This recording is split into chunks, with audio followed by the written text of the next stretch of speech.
Well, finally, some good news for the government. Let's get through the political stories of the day with our political editor, Andrew Clennell.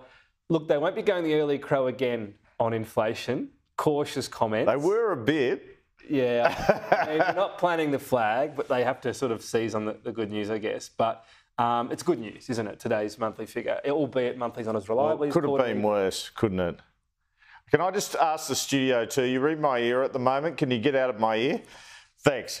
All right, finally some okay news for the government this week. The monthly inflation numbers today showed inflation isn't rising as fast as it was. The annual figure is now just under 5%, and that's before the November rate rise took effect. So down in October to 4.9 annually from 5.6 the previous month. Still a long way to go. It seems from the comments of Reserve Bank Governor Michele Bullock, she is of a mind to increase rates again. You'd think this figure points to at least a chance of a month's grace next month in terms of another rate rise. Treasurer addressed the inflation number in question time, and so did the PM. They were happy with the figure for once, or relatively happy. Now, this was a substantial moderation, and it was a much better outcome than the market expected. On today's measure, inflation was higher under those opposite than it is in the numbers that we have received today. That's a good thing. It's heading in the right direction.